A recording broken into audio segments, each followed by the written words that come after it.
Welcome back to the Maximum Lawyer Podcast. I'm Jim Hacking. And I'm Tyson Mutrix. What's up, Jimbo?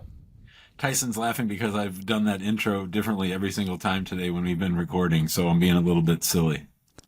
Yeah, I love it. Hey, man, bring it. I like the enthusiasm. So this is our last podcast of the day. It's going to be a really really good one, and we are going to introduce Lauren Lester. Lauren is a solopreneur who supports clients in Colorado through life's milestones with her estate and family law firm, Lester Law. She graduated from the University of Florida and earned her law degree from Georgia State University. Lauren is passionate about the business of law and helping lawyers build profitable practices they love. She co-founded a different practice, which develops practical resources for ditching the legal profession antiquated approach and optimizing your law firm for growth and enjoyment. You can learn more at adifferentpractice.com. Lauren, welcome to the show. Thank you so much. I'm so excited to be here. So, Lauren, tell us a little bit about your history from maybe law school till up until now. Maybe introduce yourself to the people who haven't met you before. Yeah, law is a second career for me, actually. I graduated from undergrad and spent about a decade in the web development space. So I was a project manager for a long time and then decided that I wanted to change careers. And ultimately, I always wanted to own my own business and be an entrepreneur. And so I actually took a career assessment quiz on Google because I had no idea what my entrepreneur life would look like. And I Googled basically what should I do with my life or my career, and stumbled across this questionnaire that told me I should either be a social worker or an attorney. And I had never thought about being an attorney. I frankly didn't feel like I fit in with attorneys. They were really aggressive. Most of them aren't very nice. But I thought, oh, well, I certainly could have my own business if I went into the law. And so I gave myself a year in law school and said, if I hate it, I'll find something else, but ended up loving it and graduated in 2015 and opened my law firm right after graduation. Having had that business background and experience, I felt pretty confident from that angle and really just surrounded myself with some mentors on the substantive side. And I've been doing it ever since. I run a family law and estate planning practice, as you said. I do everything on a flat fee and really just trying to help folks better navigate the legal system. Yeah, I find this really interesting because a lot of times you hear attorneys trying to escape the profession, which I think is sad. But you went the other way around. And so what was that change like? To come into the legal profession as a second career, Yeah. it was more enjoyable than I thought it would be. I certainly got to be I got to meet folks who were not the stereotypical attorney. So I think that the public, when you're not in the profession, sees Law and Order or Judge Judy and thinks all lawyers are sort of like that. We're all litigators and big personalities. And so when I went back to law school, I went part-time. So I met a lot of folks who had second careers, who had families, and they were all lovely. So I really loved that community. I loved the law. I loved being a student of the law. And it really did give me the opportunity to work with clients, which I always wanted. I didn't want to be a transactional attorney and sort of just push paper all the time. I wanted to have a business that interacted with the consumer. So it really was a good fit. I've certainly have had my challenges being in the real world as a professional, and have definitely come across those opposing counsels who fit that traditional narrative and stereotype. But for the most part, it's really been a great experience, and I'm so glad I took the plunge. And so, did you go out on your own right away? You started your firm right away, or did you work in between? No, I started it right away. When I was graduating law school, I knew that ultimately that's where I wanted to go. And when I started asking folks, like, should I do it right away? Should I work for another person? Should I be an associate? A lot of folks who were associates gave me the feedback that they didn't really learn how to run their own business being an associate. They just sort of learned how to work under someone. And that wasn't my ultimate goal. So I thought, well, I've got a business background. I'll just take the plunge, and I can always go be an associate if it doesn't work out on my own, but started right out of law school on my own. Yeah. So tell us a little bit more about your other, I don't know if you're calling it a side gig or what you would call it, but Was this the plan all along to have this coaching side of the business is long term? Are you planning to focus just on that? But tell us about that part of it. Yeah, so Different Practice grew organically as I was entering into the profession, trying to build a business that I would actually be a consumer of. I realized really early on that if I wanted to be a client of my own law firm, billing by the hour and not being able to give folks kind of what the price is going to be wouldn't work for me. And so I started building a business around that mindset. And I just got a lot of questions and folks who were interested in, well, how do you do that? And how do you possibly do flat fees with family law, which has all of these variables and there's litigation? And it was really important to me to build a business that supported my lifestyle. So when I started, I didn't have them, but now I have 2 young kids. So I wanted to build something where I wasn't working 12 hours a day, 7 days a week, that I could come and be home with them and take them to school. So I only work 4 days a week right now. So I would just get a lot of questions of like, how do you do that? How is that practically possible? And how do you earn money? And so my business partner and I would get in these conversations with folks. And at the time, she was running a legal incubator up in Chicago. So she was also around a lot of attorneys who were trying to build a practice that looked a little bit different than the traditional model. So it really started organically with getting a lot of questions and saying, well, let's just put some resources out for folks who maybe want to practice differently and build a law firm that was optimized for growth and enjoyment and really supported their well-being. So that's really where it started. It's about 4 years now that we've been doing it. We've offered a lot of different resources, including the pricing toolkit, which helps folks incorporate value-based pricing into their law firms. But it really has just been an answer to all of the questions that I've gotten over the years. So what is your favorite thing about running the law firm, and what is your least favorite thing about running the law firm? My favorite thing is certainly the autonomy and freedom that I have. I like the creativity of it. I like being able to pivot. I really love the entrepreneurship of it. So I listen to a lot of podcasts and read a lot of books just about business. And I like being able to say, wow, that's a really cool idea that they're doing in this plumbing business that I heard about on a podcast. How can I incorporate that into my law firm and don't feel like I need to run that up the pole or get approval from anybody? So I like being able to have that freedom and autonomy over my time and my business. My least favorite part is actually opposing counsel most of the time. So I actually shifted a couple years ago to the services that I provide today to get away from some of that. Certainly in family law, especially, it can be pretty toxic and volatile and conflict ridden.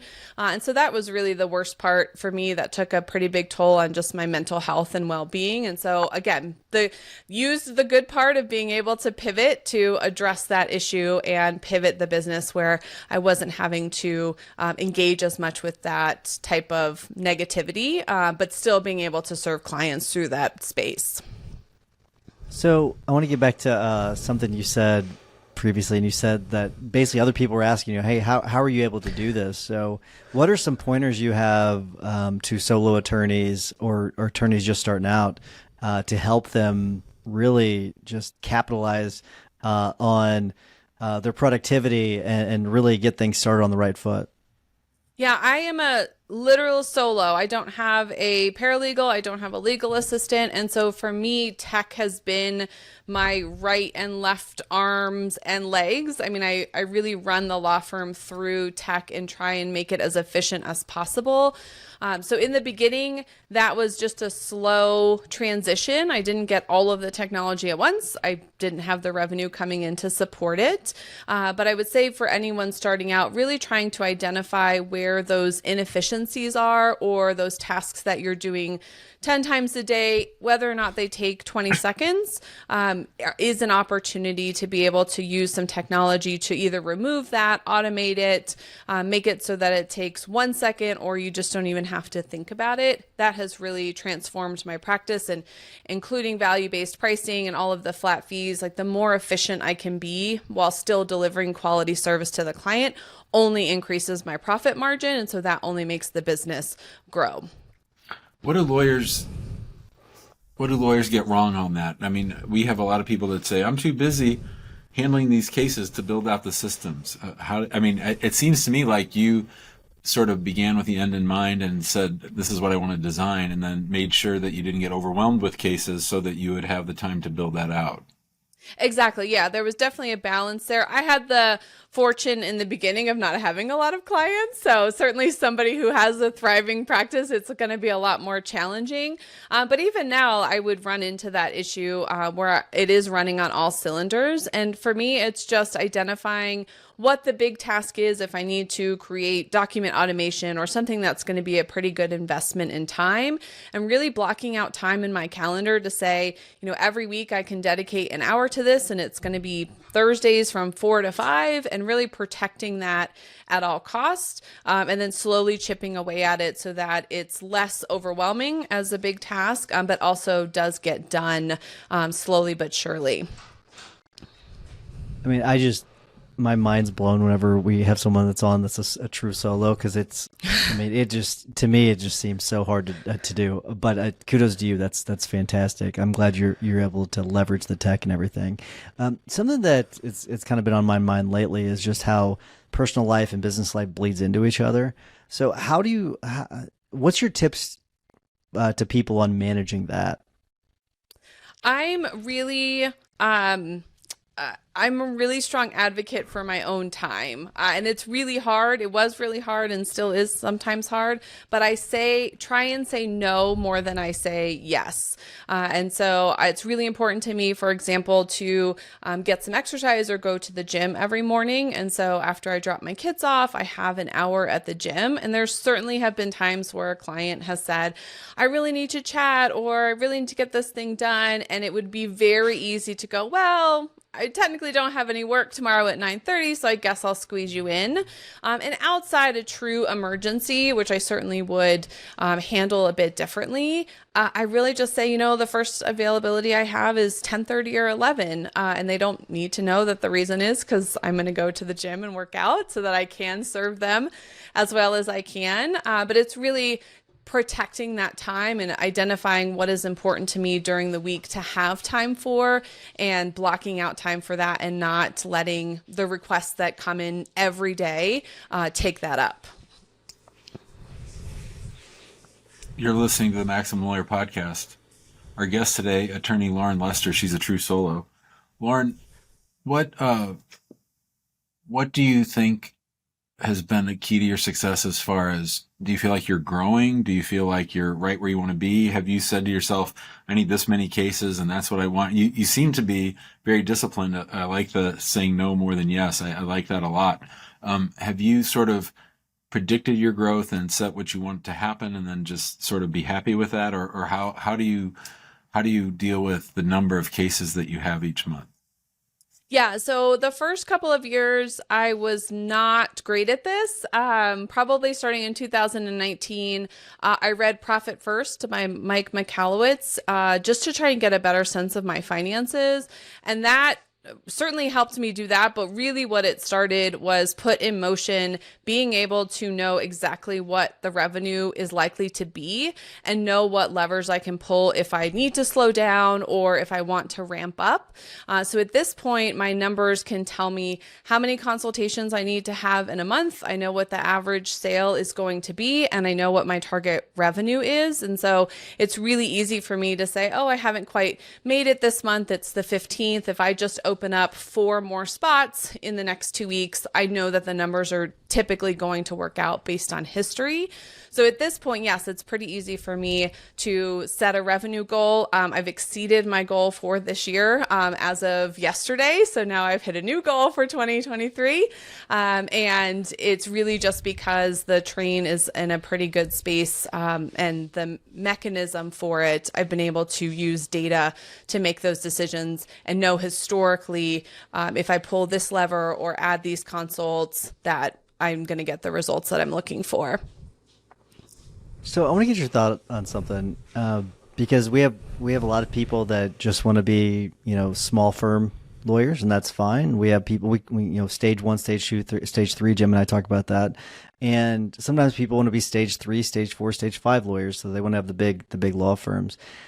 From a profitability standpoint, have you seen any trends when it comes to profitability for a stage one lawyer that's like a true solo versus like a stage three lawyer where they've got several people underneath them? Because I do wonder about that sometimes. Because I think if you do optimize things, you could make a lot of profit if it's just you. You know, like you really could because you don't have the overhead. But have you ever dug into that to see where maybe the cutoff is?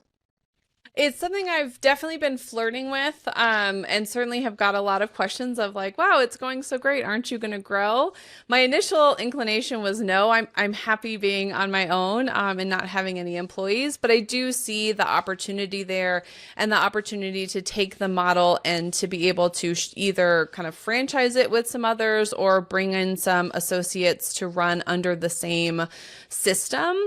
So I haven't done it personally, but I know that my business partner, in her experience with running the legal incubator up in Chicago, did work with attorneys who were also started out small, who used a flat fee and who built teams out and were still able to be very successful doing that. So I think there is a way to do it. I think there's a way to systematize it and to still use data. I just personally haven't dug into that, but I'm definitely flirting with the idea.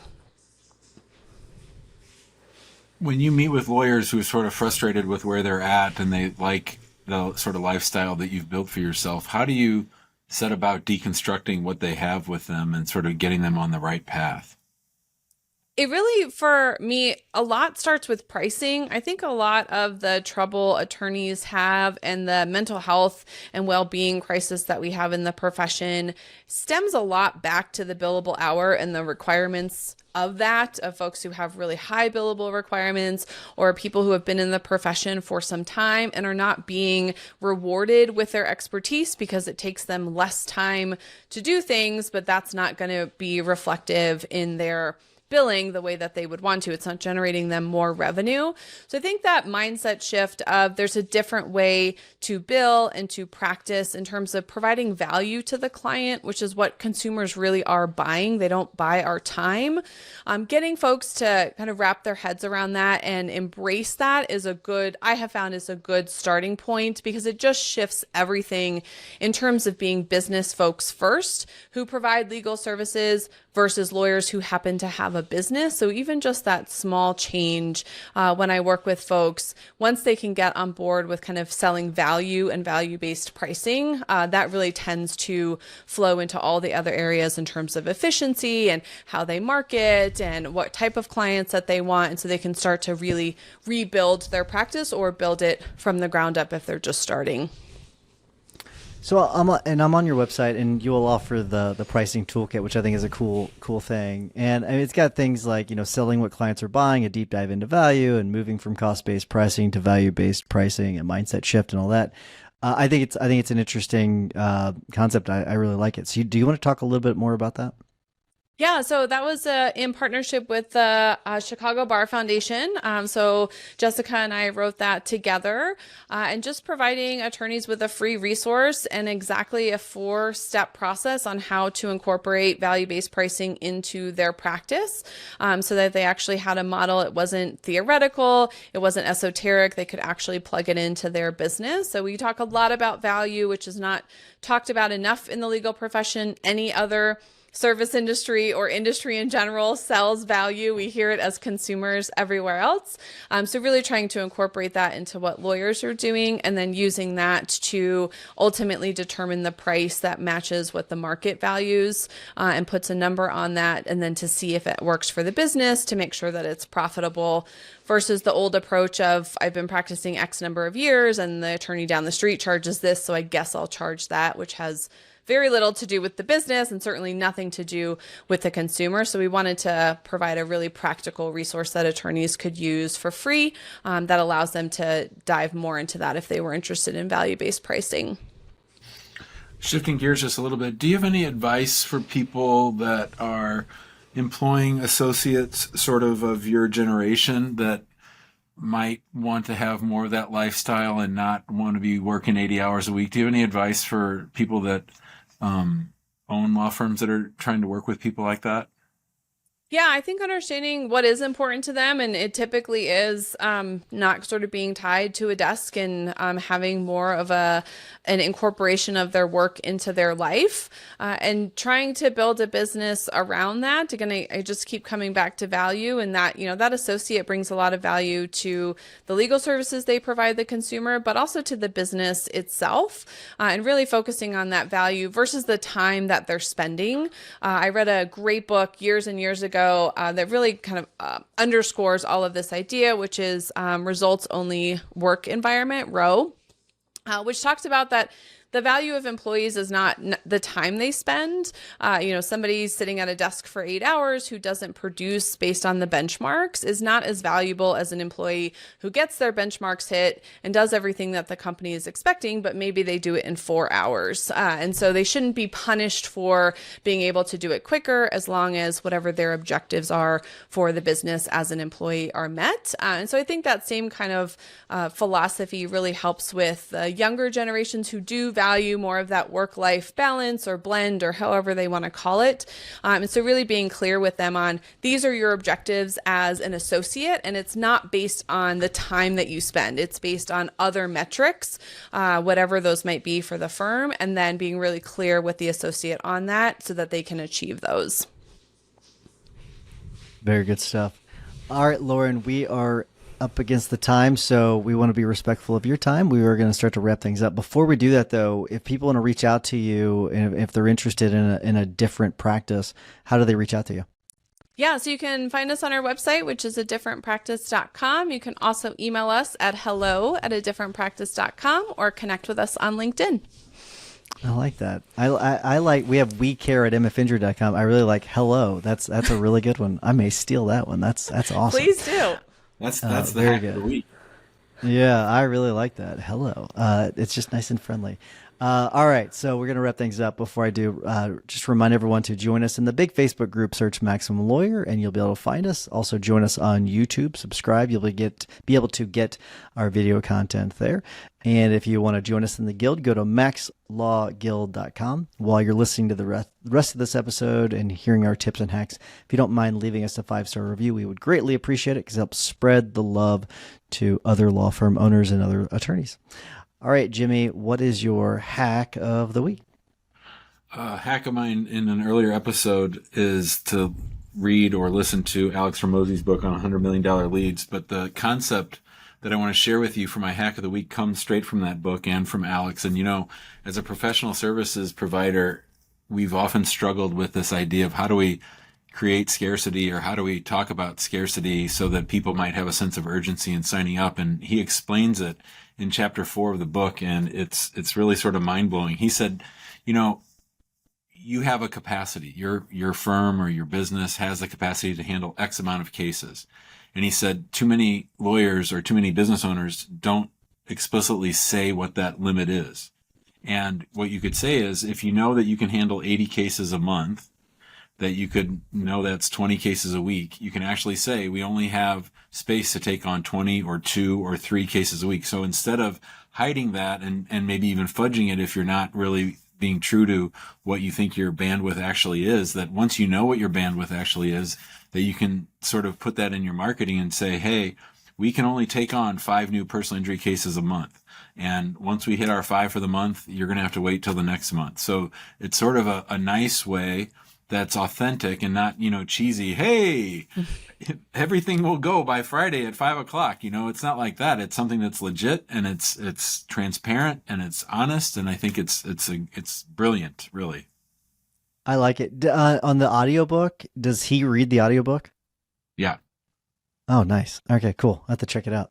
I'm excited. All right, Lauren. So we always ask our guests to give a tip or hack of the week. What you got for us?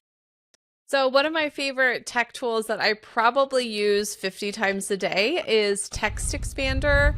And it just allows me to create little snippets to put in text that I constantly am writing. So like I talked about before, all of those little inefficiencies where even just writing out acronyms, which we use in legal all the time, but the client doesn't understand, or ending emails with let me know if you have any questions. I've just created little snippets to be able to easily insert those across all different platforms, from email to web browser to different applications. And I don't know what I would do without Text Expander. It saves me so much time. Love it. Very good. There are several people that have mentioned Text Expander, and Ryan. I think Ryan McKean is like one of those people that is he just loves Text Expander. But very cool. All right, for my tip of the week, I have been with my videos actually having a script, a little bit more scripted, not 100% stick to the script, but I do have more of a script nowadays. And even whenever I'm doing our firm podcast, I like to have that little bit there and it scrolls. And I found one that actually works pretty well. You have to pay for it, but I know that there's an Apple one or one for Mac, but I don't know about for PCs. But it's just called Teleprompter is all it's called. And the price is minimal. I don't remember exactly what it is. It's minimal, but it is pretty handy. It's very simple. You copy and paste the text, and boom, it's in there, and it's pretty easy to use. And it scrolls. You can change the speeds. You can do a lot of different things with it. But I do like it quite a bit. Teleprompter. All right, Lauren, thank you so much for coming on. We really appreciate it. Got a lot of good information, and just really enjoy it. And thank you for sharing. Absolutely. Thanks to both of you. I had a great time. Thanks, Lauren.